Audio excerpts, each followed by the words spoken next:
இதுவே அவங்களுக்கு ஒரு பெரிய செருப்படின்னு தான் நாங்கள் சொல்லுவோம்.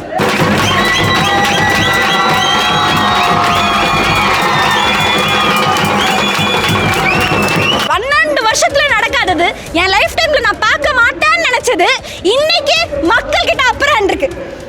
இது நடக்கும்னு நம்ம எதிர்பார்க்கல.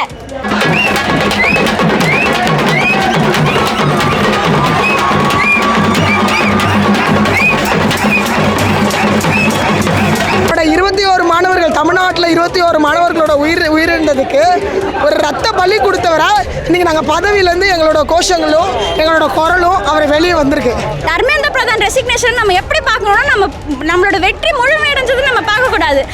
அவங்க இன்னைக்கு பயந்துட்டாங்கன்னு நம்ம பார்க்கணும். இன்னைக்கு அவன் பயந்து வந்து மண்டி போட்டு நம்ம முன்னாடி நிற்கிறான்.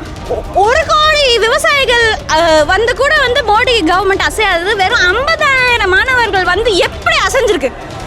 இது நமக்கு நம்ம தவம் கிடந்து ஒரு மொமெண்ட். இது அவங்களோட அறிக்கையெல்லாம் சொல்கிறாங்க அப்படின்னா எனக்கு அதெல்லாம் வந்து நான் நம்ப மாட்டேன். நீ வந்து எங்களோட மக்களை நீ தெளிவுக்கு வந்தா நான் வந்து ஒத்துக்கிறேன். அடுத்தடி நாங்கள் கொடுக்க போகிறோம். நீட்டை பேன் பண்ணிவிட்டு அடுத்தடி முடிச்சுட்டு நாங்கள் இதுக்கான பதில் அவங்களுக்கு எல்லாம் கொடுப்போம். 1.5 வருஷம் வந்து விவசாயிகள் போராடினாங்க. 1.5 வருஷம் போராடினாங்க. அப்ப யாரும் ரிசைன் பண்ணா? அப்ப என்ன பண்ணாங்க? ஆனா எக்ஸாக்ட்லி. ஆனா 5 நாள் மாணவர்கள் தெருக்கு வந்தப்ப இதான் நடக்குது. 5 நாள் நம்மளோட மாணவர்கள் தெருக்கு வந்தா இதான் நடக்கும். இதை வந்து நம்ம அந்த பாசிட்டிவிட்டியில புரிஞ்சுக்கிட்டு தான் நம்ம வரணும். இது இப்படி நம்ம புரிஞ்சுக்கிட்டாதான் இப்ப மற்ற மாநிலங்கள்ல எப்படி வந்து 1000 கணக்கில் வந்து மாணவர்கள் வந்து குவியறாங்களோ அதே மாதிரி நம்மளும் வந்து இங்க குவியணும். இங்கே வந்து எப்படி வந்து இது வரைக்கும் CNRC போராட்டம் பண்ணப்ப ஆன்டி நேஷனல் முஸ்லீம் அப்படின்னாங்க, விவசாயிகள் போராடினப்ப காலிஸ்தானி அப்படின்னாங்க. இப்போ என்ன முத்திரை அவங்களால குத்த முடியுது? என்ன குத்த முடிஞ்சது? ஃபாரின் ஃபண்டிங்னு சொல்றாங்க, சோரோஸ் ஃபண்டிங்னு சொல்றாங்க. ஆனா வரது யாரு? எங்களை மாதிரி மாணவர்கள். எங்களை மாதிரி அதான் என்னென்னமோ சொல்றாங்க. ஆனா வெறும் 1 கோடி விவசாயிகள் வந்து கூட வந்து மோடி கவர்மெண்ட் அசையாதது வெறும் 50,000 மாணவர்கள் வந்து எப்படி அசைஞ்சிருக்கு. இது நமக்கு நம்ம தவம் கிடந்து ஒரு மொமெண்ட். இது 40-50 வருஷமா இந்தியாவுக்கு இந்த மாதிரி ஒரு மொமெண்ட்டே கிடைக்கல. இந்த மொமெண்ட்டை நம்ம எப்படி பயன்படுத்தணும் அப்படின்னா அலையலையா குவியணும். குவிஞ்சு. ஸோ டெல்லியில் நடக்கிற ப்ரொட்டஸ்ட்டும் இங்கே நடக்கிற ப்ரொட்டஸ்ட்டும் டிஸ்கனெக்டட் கிடையாது. அங்கே அலையலையாக குவிறப்ப நமக்கு அதை பார்த்து வந்து ஒரு புத்துணர்ச்சி வந்து நம்ம இங்கே கூடுறோம். அதே மாதிரி தான் இங்கே நம்ம கூட அங்கே புத்துணர்ச்சி வந்து அங்கேயும் கூடுவாங்க.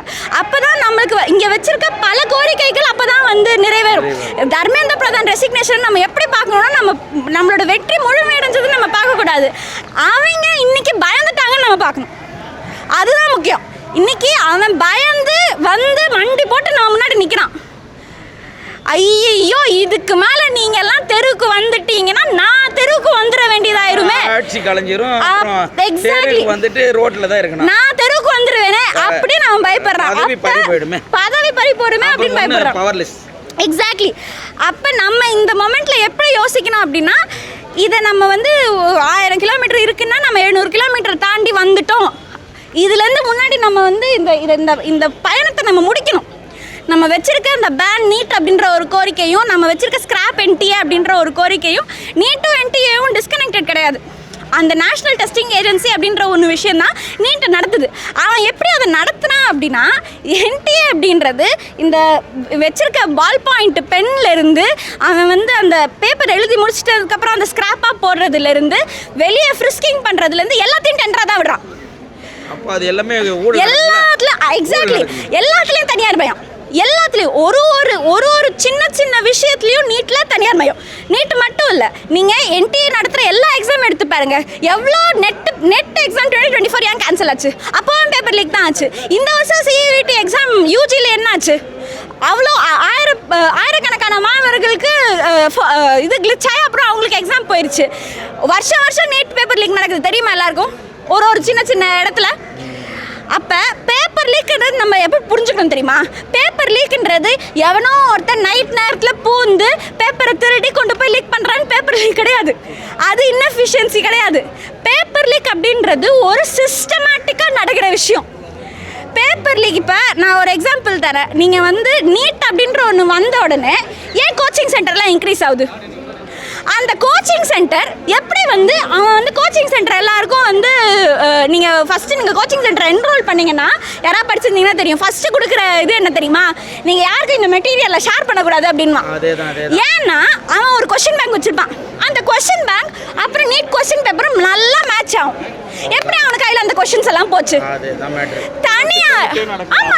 தனியார்களும் அரசுகளும் இதை வந்து ஒரு அவங்கெல்லாம் வந்து ஒரு அந்த அதுதான் கரப்ஷன் அப்படின்றது.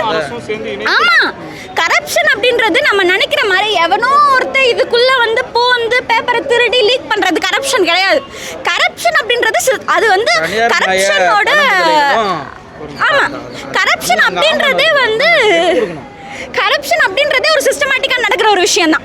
கரப்ஷன் அப்படின்றது தானாக வந்து யாரோ ஒருத்தர் பூந்து அதை கொல்றபடி செய்கிறது கரப்ஷன் கிடையாது. நம்ம ஸ்கூலில் யாரோ பூந்து பேப்பர் திருடுற மாதிரி அப்படி கிடையாது.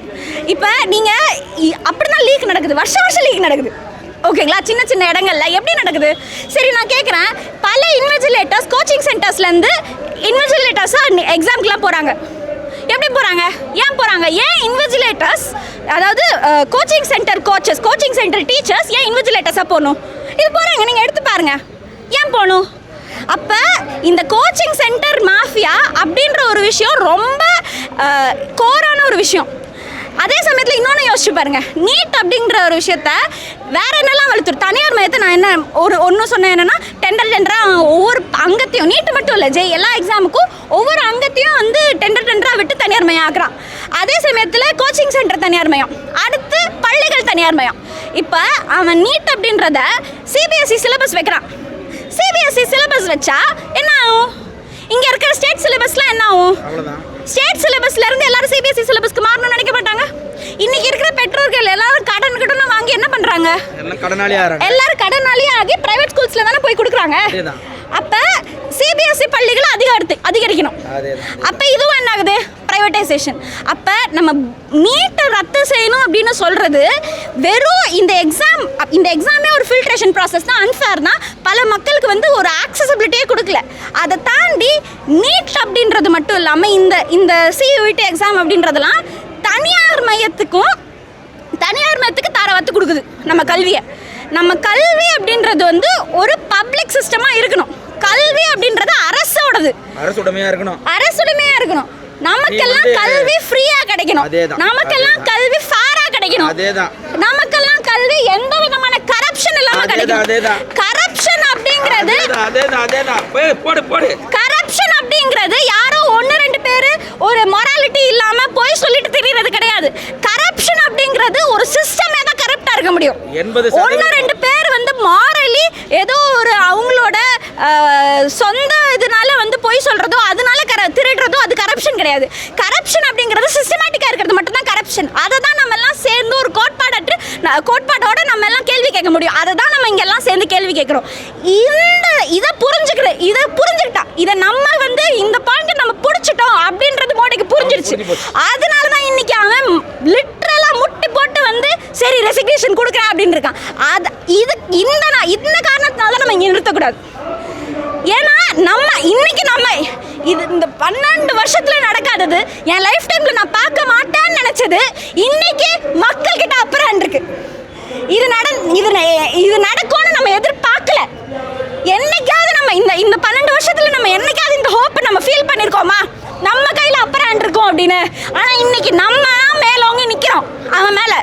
ஆனா நம்ம முன்னாடி மண்டி போட்டு நிக்கிறான். மக்களாட்சி தானமா இது? மக்களாட்சியா நம்ம மாத்தணும். இதை நம்ம மக்களாட்சியா நம்ம மாத்துறதுக்கு நம்ம நின்று இதை போராடணும். இந்த போராட்டத்தை இங்கே நிறுத்தக்கூடாது. இந்தியா முழுக்க நீட்டே இருக்கக்கூடாது. நீட் தேர்வு ரத்து செய்யற வரைக்கும், என்டிஏ ஸ்கிராப் பண்ற வரைக்கும் நம்ம இந்த போராட்டத்தை நிறுத்தக்கூடாது. முழுக்க நீட்டே இருக்கக்கூடாது. அவ்வளவுதான். ஏன்னா எல்லா இடத்துலயும் அரசும் எப்படி இங்கே ஒத்துழைக்கணும் நீங்க பாக்குறீங்க? மாநில அரசு இல்ல தோழர், நான் வந்து பல அரசு அதுக்கப்புறம் இந்த அரசியல்வாதிகள் இவங்களை பத்திலாம் நான் பேசவே விரும்பல. நான் இப்பதான் இன்னொரு இங்க இன்னொருத்தர்கிட்ட தான் சொல்லிட்டு அவங்க ஆதரவுன்னு வந்து அவங்களோட அறிக்கையில சொல்றாங்க அப்படின்னா எனக்கு அதெல்லாம் வந்து நான் நம்ப மாட்டேன். நீ வந்து மக்களோட மக்களை நீ தெருவுக்கு வந்தா நான் வந்து ஒத்துக்கிறேன். இப்போ வந்து விஜய் சிஎம் சாரோ இல்லை வந்து எஜுகேஷன் மினிஸ்டரோ நம்மளோட இங்கே வந்து நம்ம கூட சேர்ந்து அந்த போராட்டத்தை இன்னும் ஒரு நாள் வந்துட்டு போட கிடையாது, இங்கே நம்மளோட சேர்ந்து இந்த கோரிக்கைகள் நிறைவேற வரைக்கும் போராடுறாங்கன்னா நான் ஒத்துக்கிறேன். அரசு வந்து நமக்கு ஒத்துழைக்குது அப்படின்னு. நான் என்னன்னா நம்ம போராட்டத்துக்கு முன்னாடியே மாரி நான் மூடி வச்சிருக்கோம். நம்ம வந்து அப்போ வந்து நம்ம யார் ஆதரவு அப்போ இல்லை என்னோட ட்விட்டரில் போடுறாங்க இந்த மாதிரி வந்து நீட்டை நாங்கள் ஆதரிக்கிறோம் அப்படின்னு சொல்லிட்டு. ஆனால் நான் வந்து டிவிக்கு நண்பர்கள் எல்லார்ட்டையும் என்ன சொல்கிறேன்னா, நம்ம யாருக்கு ஓட்டு போட்டோம் ஓட்டு போடலன்றது இந்த மொமெண்ட்டில் முக்கியம் கிடையாது. எஸ்பெஷலி அரசியல்வாதிகள் கிட்ட பேச விரும்பல. நான் வந்து யாரெல்லாம் இன்னைக்கு ஜென்சியாக இருக்காங்க, மாணவர்களாக இருக்காங்க, யாரெல்லாம் இருக்காங்களோ அவங்களுக்கு தெரியும் நீட்டோட வலி. நீட்டு ஜேஇ இந்த மாதிரி என்ட்ரன்ஸ் எக்ஸாம் நம்மெல்லாம் இன்ஜினியரிங் படிச்சுட்டே இன்றைக்கி வேலை இல்லாமல் இருக்கும். பல பேர் எம்பிபிஎஸ் படிச்சுட்டே வேலை இல்லாமல் இருக்காங்க.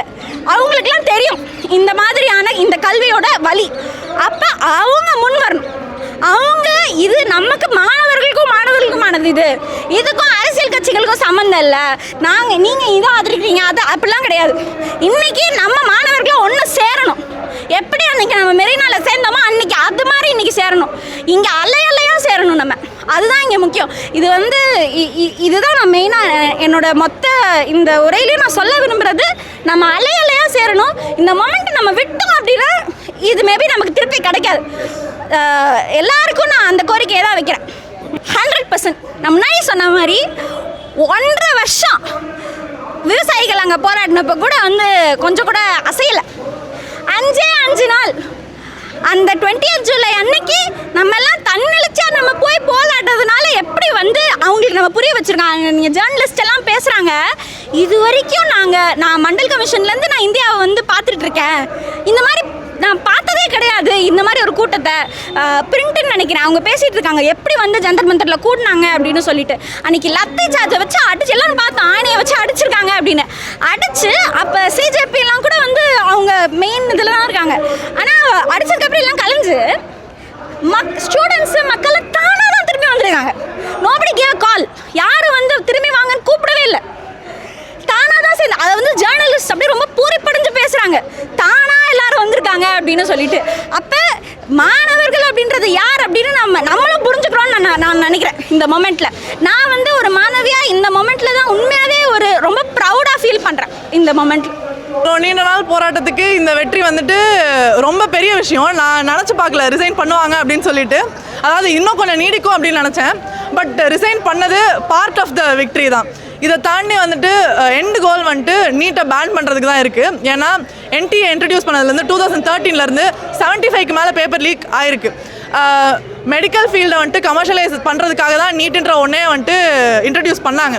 அது வந்து எல்லாத்தையும் விற்கணும் அப்படின்ற நோக்கத்தோடு பண்ணுறாங்க. யாருமே மெடிக்கல் ஃபீல்டில் சேவை செய்கிறதுக்காக அதுக்கப்புறம் வரக்கூடாது, போட்ட காசை மறுபடியும் திருப்பி எடுக்கிறது எப்படி அப்படின்னு பார்க்கறதுக்காக தான் வரணும் அப்படின்ற மாதிரி தான் நீட்டை வந்துட்டு இன்ட்ரடியூஸ் பண்ணாங்க.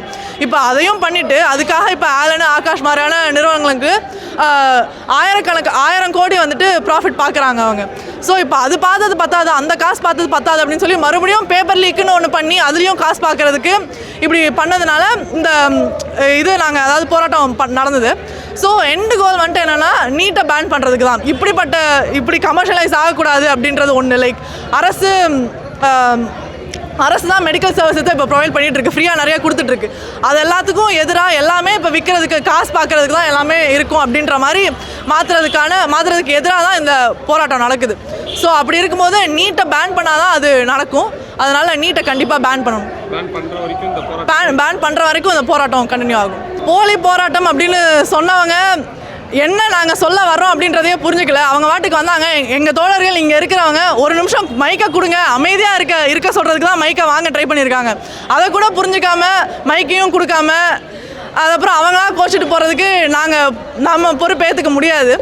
அவங்க ஸ்டூடெண்ட்ஸ் வந்துட்டு இங்கே இருந்து அவங்க பிரச்சனையை தான் உண்டு பண்ணாங்க. ஏன்னா அவங்க எடுத்தோடனே கேட்ட கேள்வி இங்கே எவ்வளோ பேர் ஸ்டூடெண்ட்ஸ் இருக்கீங்க அப்படின்றாங்க. அதுக்கப்புறம் சிஜேபி மெம்பர்ஸ் எவ்வளோ பேர் இருக்கீங்க அப்படின்றாங்க. இதெல்லாம் எதுக்கு வந்துட்டு நான் இப்போ ஃபஸ்ட் ஷோ பாட்டு வந்திருக்கேன் அப்படின்னு ஏன் சொல்லணும்? இங்கே அப்போ ராப்பாங்களாம் உட்காந்து இங்கே போராடிட்டு இருக்காங்களே அவங்களெல்லாம் இது வந்துட்டு கேவலப்படுத்துகிற மாதிரி இல்லையா? அதை பார்த்து தான் நான் இங்கே வந்திருக்கேன் அப்படின்னா அவங்களுக்கு எது அது ஃபஸ்ட்டாக படுது அப்படின்னு எனக்கு புரியல. அதுக்கப்புறம் இந்த மாதிரி பிரிவினை உண்டுபடுத்துறது, வெளியில் போயிட்டு என்ன சொல்ல வராங்க அப்படின்றதே புரிஞ்சுக்காமல் வெளியில் போயிட்டு இது வந்துட்டு போலி போராட்டம், இது டெமோக்ராட்டிக்காக நடக்கலை அப்படின்னா எல்லா இடத்துலையும் அவங்களுக்கு வாய்ப்பு கொடுத்துருவாங்களா? லைக் பேசுறதுக்கு முதல்ல அவங்களுக்கு வேற எங்கேயாவது வாய்ப்பு கிடச்சிருக்கா? இங்கே கிடச்சதில்ல. கிடைச்சது அதை வந்துட்டு மறுபடியும் அமைதியாக இருக்க சொல்கிறதுக்கு மைக்கை கொடுத்துட்டு மறுபடியும் கொடுக்கறதுக்குள்ளே அவங்களால முடியலன்னா அது என்னன்னு எனக்கு தெரியல. கண்டிப்பாக இந்த வெற்றி மூலியமாக புரிஞ்சிடும். ஆனால் இந்த வெற்றி வந்துட்டு கிடச்சிருச்சு அப்படின்னு சொல்லி உட்காராம இந்த வேக்யூம் இருந்திருக்கு இல்லையா, லைக் நம்மளுக்கு வந்துட்டு மோடி அரசை எதிர்த்து ஒரு ஸ்ட்ராங் அப்போசிஷன் அப்படின்றது அந்த ஒரு வேக்யூம் ஸ்பேஸ் இருந்தது. யாருக்குமே இதான் எங்கள் பிரச்சனை அப்படின்னு போயிட்டு ஃப்ரீயாக சொல்கிறதுக்கான ஸ்பேஸ் இல்லை. அதனால தான் இப்போ சிஜேபி அப்படின்ற ஒரு கட்சி வந்திருக்கு. ஸோ இந்த வெற்றியை வந்துட்டு காட்டி அதை வந்துட்டு அப்படியே இது நம்மளுக்கு வெற்றி அடைஞ்சிட்டோம் அப்படின்னு உட்காராம இந்த போராட்டம் தொடர்ந்து நடந்துகிட்டே இருந்தால் கண்டிப்பாக எல்லாருக்கும் புரிஞ்சுக்கிட்டே இருக்கும் அப்படின்னு சொல்ல வரேன். லைக் அவங்க மறக்க மாட்டாங்க இதுக்கப்புறம். பல அரசியல் கட்சிகளுமே ஆதரவு கொடுத்தாங்க. ஆனால் இன்னொரு குற்றச்சாட்டு என்னதுன்னா மாநில அரசு நமக்கு பெருசாக ஆதரவு கொடுக்க மாட்டேங்குது அப்படின்னு சொல்லி. ஆனால் ஒரு படி வெற்றி அடைஞ்சிருக்கிற இந்த இளைஞர்கள் போராட்டம் இப்போ என்ன செய்யணும்னு நீங்கள் நினைக்கிறீங்க?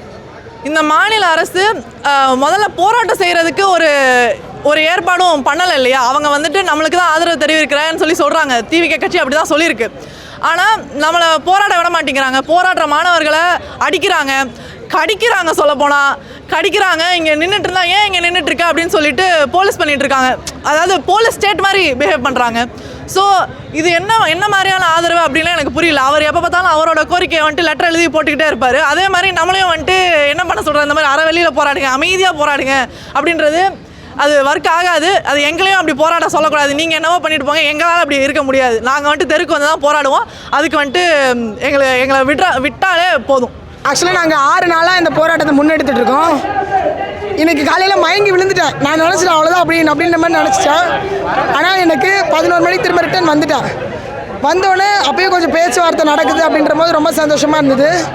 இப்போது அந்த ஒரு விஷயத்தை கேட்டோன்னா ரொம்ப ஹாப்பி ஆகிடுச்சு. நாங்கள் எங்களோட முதல் கோரிக்கை அவரை ராஜினாமா பதவி விலகணும். அந்த விஷயத்தை முடிச்சிட்டோம். எங்களோட 21 மாணவர்கள், தமிழ்நாட்டில் 21 மாணவர்களோட உயிரிழந்ததுக்கு ஒரு ரத்த பலி கொடுத்தவரை இன்றைக்கி நாங்கள் பதவியிலேருந்து எங்களோட கோஷங்களும் எங்களோட குரலும் அவரை வெளியே வந்திருக்கு. இதே அடுத்த ஒரு வீர வணக்கமாக அந்த 21 பிள்ளைகளுக்கும் நீட்டை பேன் பண்ணிட்டு தான் எங்களை போராட்டத்தை நாங்கள் முடிப்போம். மாணவர்கள் எங்களோட சப்போர்ட் பண்ணிகிட்ருக்காங்க, இன்னும் சப்போர்ட் பண்ணுவாங்க. கண்டிப்பாக எப்படி நம்ம 2 மணிக்கு நைட்டு லைவ் போட்டு இந்த பதவி விலகிறத பற்றி ஒரு டிசிஷன் எடுத்தாரோ, அடுத்தது இன்னும் 2-3 நாளில் எங்கள் போராட்டத்தால் அதையும் நாங்கள் முன்னு கொண்டு வருவோம். கண்டிப்பாக தொடர்கிட்டே இருக்கோம். அமைதியான முறையிலையும் அறவழியிலையும் நாங்கள் இந்த போராட்டத்தை எடுப்போம். இது நாங்கள் ஒரு ஜாலியாக எங்களோட வெற்றியை நாங்கள் கொண்டாடின விதமாக தான் இப்போ பிள்ளைங்க ஒரு ஆர்ப்பாட்டத்தோடு இந்த டான்ஸ் ஆடினாங்க. இதுக்கப்புறம் நாங்கள் எப்படி அந்த போராட்டத்தை முன்னாடி எடுத்தோமோ அதே மாதிரி தான் நீட் பேன் பண்ணுற வரைக்கும் அந்த போராட்டத்தை கொண்டு போவோம். இந்த வெற்றியை நேற்று வரைக்கும் இப்போ வரைக்கும் போலி போராட்டம் சொன்னாங்களே, அவங்களுக்குலாம் நீங்கள் என்ன சொல்ல விரும்புகிறீங்க? அதாவது ஒரே ஒரு விஷயந்தான், எங்களோட குரலும் எங்களோட ஒரு உழைப்பும் மாணவர்களோட உழைப்பும் ஒரு பெரிய வெற்றி கிடச்சிருக்கு. இதுவே அவங்களுக்கு ஒரு பெரிய செருப்படின்னு தான் நாங்கள் சொல்லுவோம். இதுக்கப்புறம் அவங்க வாயே திறக்கக்கூடாது. அடுத்தடி நாங்கள் கொடுக்க போகிறோம். நீட்டை பேன் பண்ணிவிட்டு அடுத்தடி முடிச்சுட்டு நாங்கள் இதுக்கான பதில் அவங்களுக்கு எல்லாம் கொடுப்போம்.